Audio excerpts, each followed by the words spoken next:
Freedom.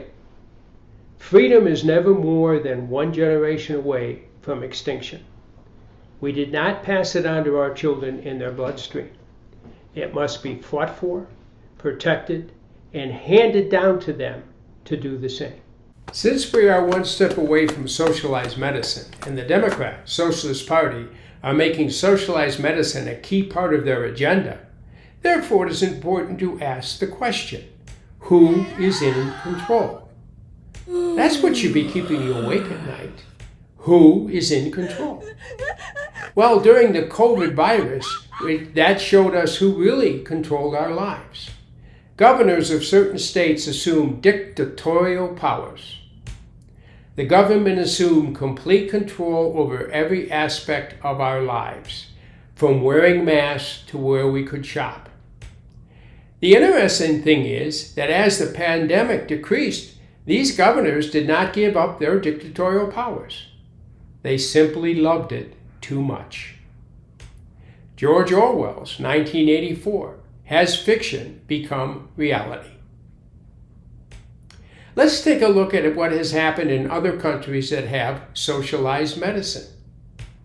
England's National Health Service decided Charlie Gard, a 10-month-old, should die. Decided Alfie Evans, a 23-month-old, should die. Legal challenges by the parents failed.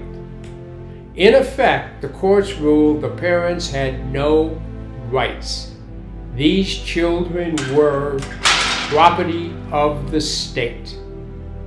There are more examples of abuses going on in countries that have socialized medicine, but this example makes the point emphatically.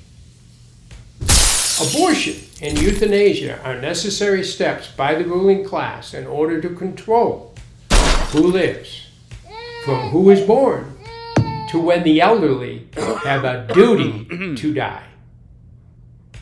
Do you want a bureaucrat, any bureaucrat, making life and death decisions for you?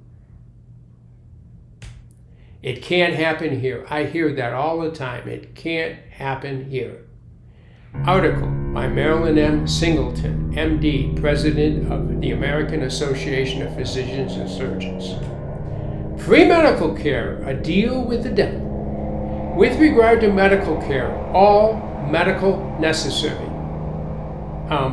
Who's going to determine what is medically necessary? Your doctor or a bureaucrat? With regard to medical care, all medically necessary health services with no premiums, deductibles, or copays from the cradle to the grave. Sounds pretty good. Sold. Frankly, given the direction of so-called reproductive health is going, you may never make it to the cradle. And political cartoonists have a way of making points. And with the current laser focus on hospice for all, you may get to your grave a little faster. Sometimes I just want to shout, pay attention to the growing number of minute clinics and pharmacies and superstores. Walmart for medical? Oh, and by the way, where did you get your COVID vaccine? At a doctor's office, clinic, hospital, or your local pharmacy? To all the states that have removed all restrictions on abortion. New Mexico recently removed all restrictions on abortion and legalized euthanasia. So I guess the present legislator and governor is making death the culture of the state, and New Mexico the abortion capital of the Southwest.